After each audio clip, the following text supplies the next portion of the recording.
साथ ममता तिवारी। न्यूज 18 राजस्थान की इस खास पेशकश में आप सभी का हार्दिक स्वागत है। अगर मैं ये पूछूं कि क्या किसी देश की तरक्की उसकी आधी आबादी के योगदान के बगैर हो सकती है, तो मुमकिन है आप सवाल पर ही चौंक जाएं, क्योंकि स्त्रियां किसी भी समाज की आधी आबादी है। बिना इनके साथ लिए कोई भी समाज अपनी संपूर्णता में बेहतर नहीं कर सकता। डॉक्टर अंबेडकर ने सही कहा था, अगर किसी समाज की प्रगति के बारे में सही जानना है तो उस समाज की स्त्रियों की स्थिति के बारे में जानो। भारत में महिलाओं को सभी क्षेत्रों में वैधानिक रूप से समान अधिकार प्राप्त है, लेकिन समाज में उन्हें आज भी इसके लिए संघर्ष करना पड़ता है। अंतर्राष्ट्रीय महिला दिवस पर बात ऐसी ही कुछ महिलाओं की, जिन्होंने सियासत की जमीन पर संघर्ष की मिसाल थामी और अपनी उपलब्धियों से पीढ़ियों को प्रेरित किया।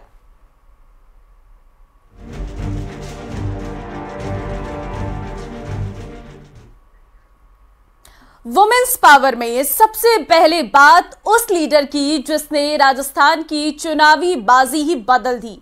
इनका अंदाज इन्हें सबसे जुदा करता है। सियासत की इस महारानी का कोई सानी नहीं है। नाम है वसुंधरा राजे।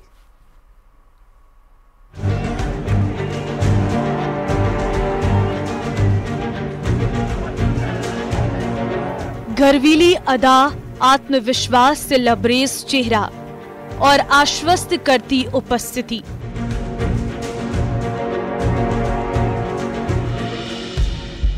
इनका अनोखा अंदाज इन्हें अलग बनाता है, तभी तो ये राजस्थान की सियासत की महारानी कहलाती हैं।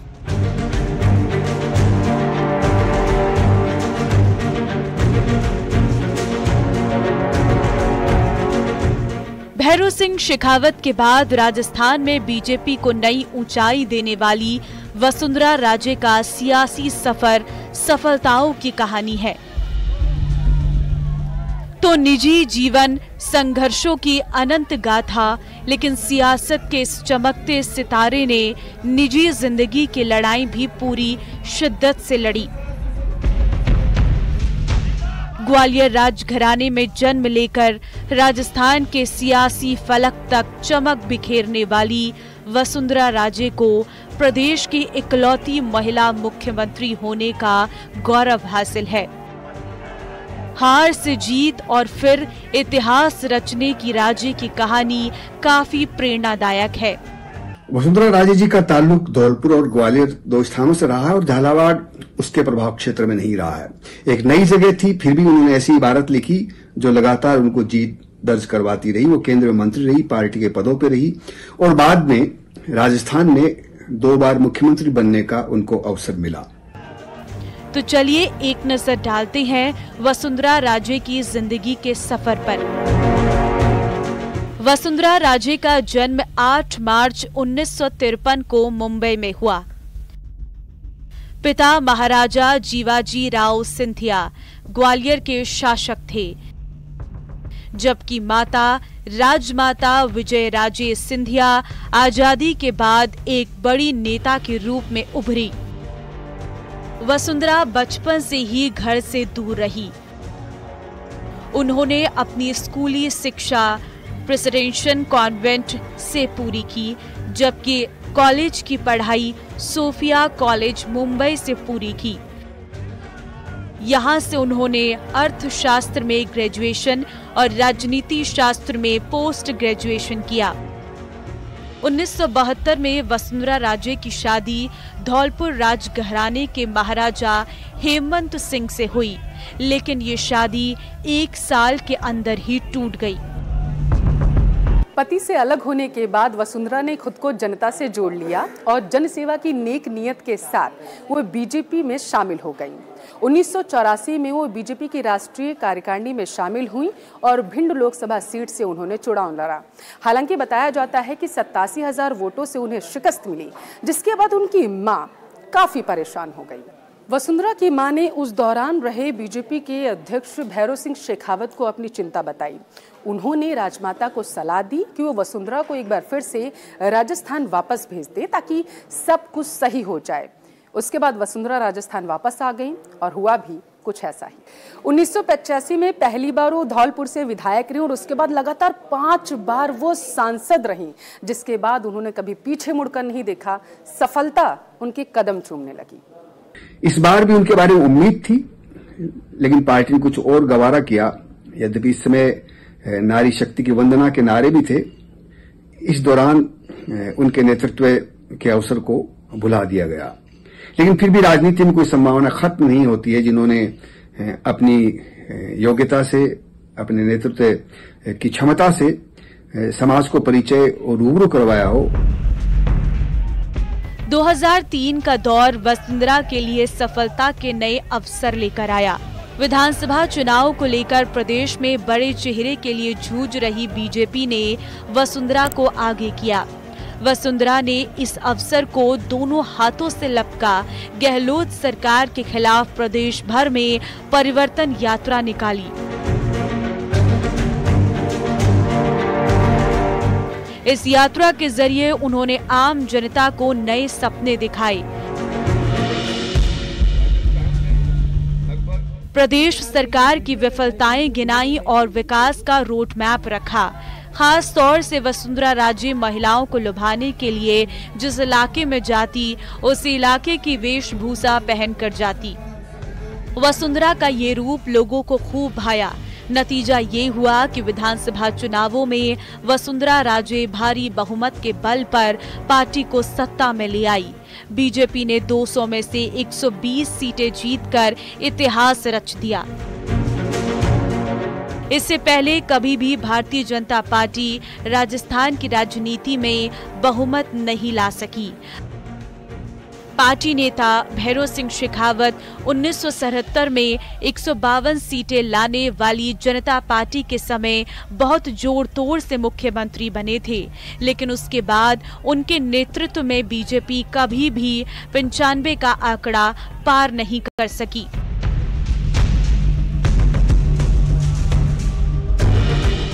लेकिन 2008 में सत्ता गंवाने के बाद वसुंधरा का कद पार्टी में घटने लगा। 2009 के लोकसभा चुनाव में पार्टी की बड़ी हार के बाद उन्हें नेता प्रतिपक्ष से भी हाथ धोना पड़ा। उनकी मुश्किलें बढ़ने लगी, स्थितियां विपरीत होती जा रही थी, लेकिन राज्य को खुद पर भरोसा था। इसका नतीजा ये हुआ कि हाईकमान ने वसुंधरा की ताकत समझ ली और 2013 का चुनाव भी वसुंधरा को आगे रखकर ही लड़ा गया। राजस्थान की सियासत में कई ऐसे राजनीतिक परिवार हैं जिनकी दशकों से धाक रही है। इन्हीं में से एक प्रदेश का मदेरणा परिवार है। मदेरणा परिवार की युवा पीढ़ी से आने वाली दिव्या मदेरणा तेज तर्रार महिला नेता के तौर पर पहचानी जाती है।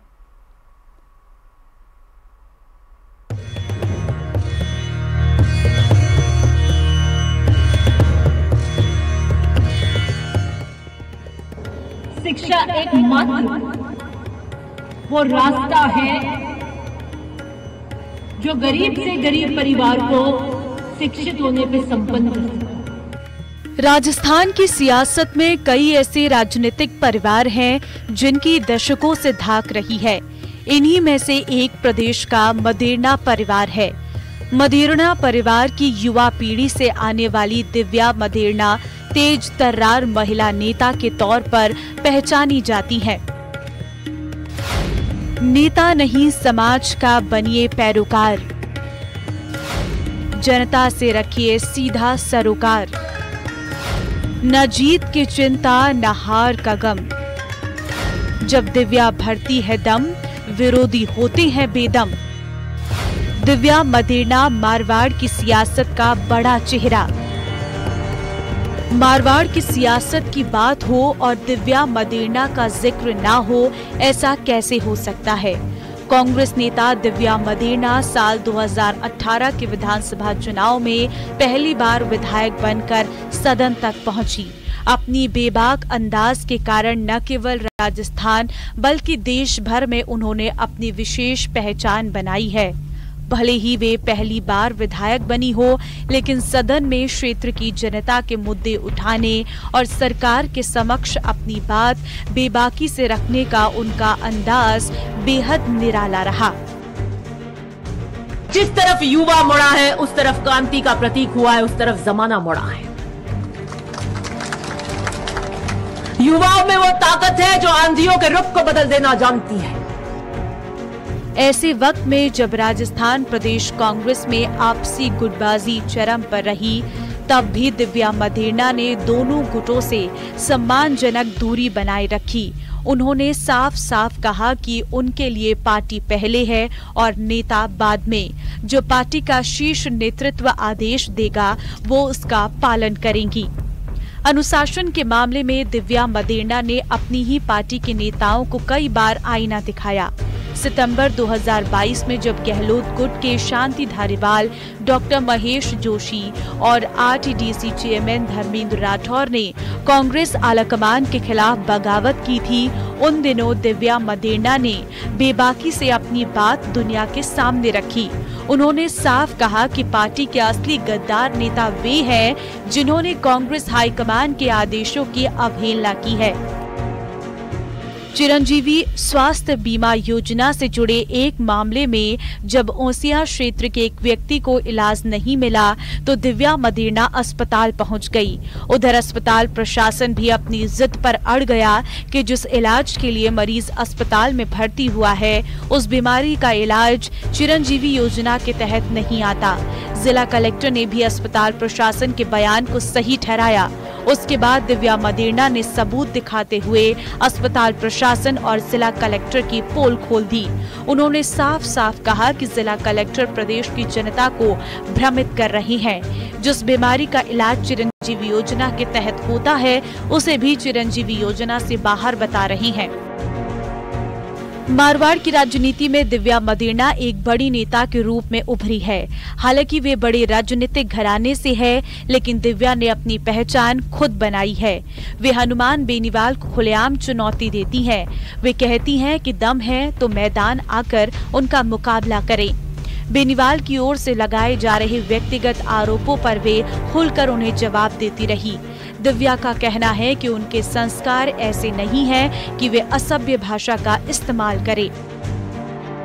दिव्या मदेरणा के दादा परसराम मदेरणा कांग्रेस के दिग्गज नेता रहे हैं। वे गांधी परिवार के काफी नजदीक रहे। उनके पिता महिपाल मदेरणा भी राज्य सरकार में कैबिनेट मंत्री रहे।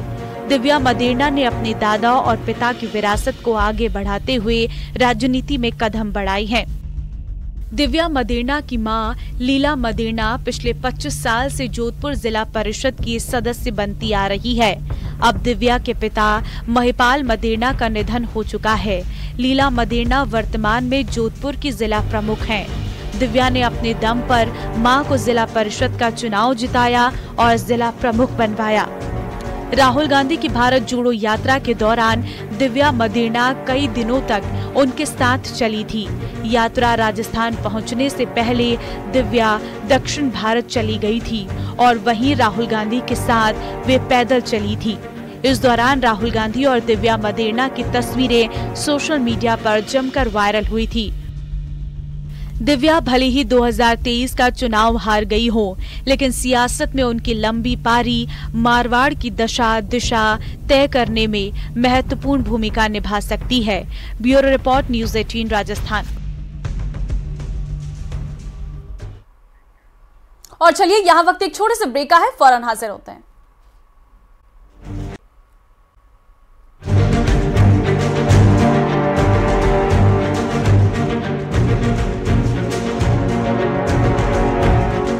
अपने दम पर मुकाम पाना बड़ी बात है, लेकिन सौंपी गई विरासत को आगे ले जाना भी आसान काम नहीं है,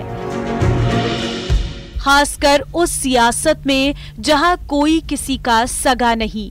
बात ऐसी ही शख्सियत की जिसने अपने पिता की राजनीतिक विरासत को न सिर्फ संभाला बल्कि उसे अंजाम तक पहुंचाने में भी दिलो जान से जुटी है।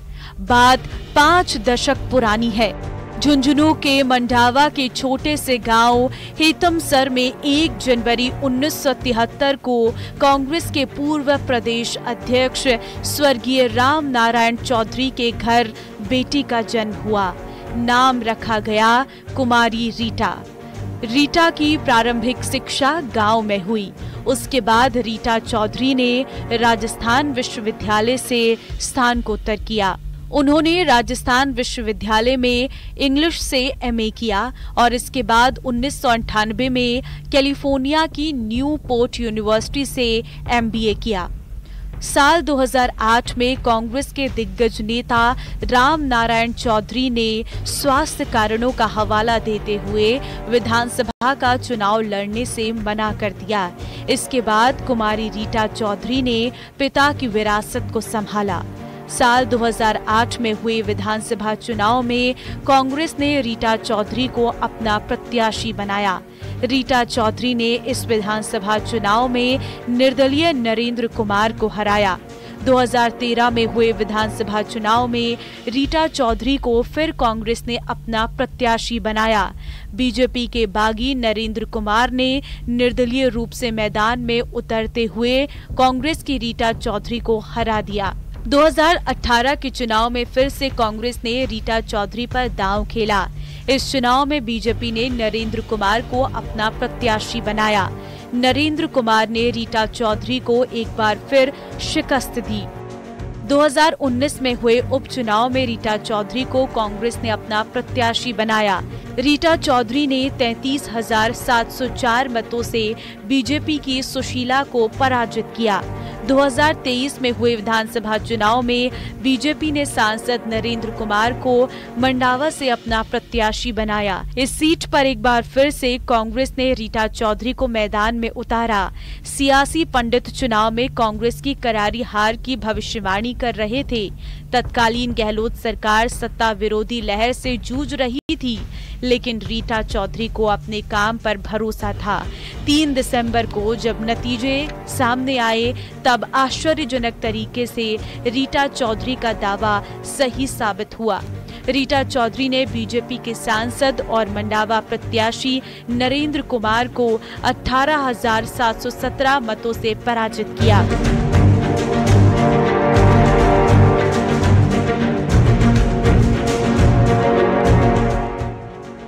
रीटा चौधरी कुमारी वर्तमान में कांग्रेस पार्टी से प्रदेश महासचिव पद पर मनोनीत हैं। आज भले ही महिलाएं हर क्षेत्र में अपना परचम लहरा रही हों, लेकिन 5 दशक पहले एक लड़की का सियासी आसमान में उड़ान भरना कतई आसान नहीं था। सियासत की रपटीली सड़कों पर रीटा चौधरी का सफर आधी आबादी को तमाम मुश्किलों को चीरकर आगे बढ़ने की प्रेरणा देता है। Bureau report, news 18 Rajasthan. चलिए फिलहाल इस खास कार्यक्रम में बस इतना ही। मुझे इजाजत दीजिए और आप देखते रहिए न्यूज़ 18 राजस्थान। नमस्कार।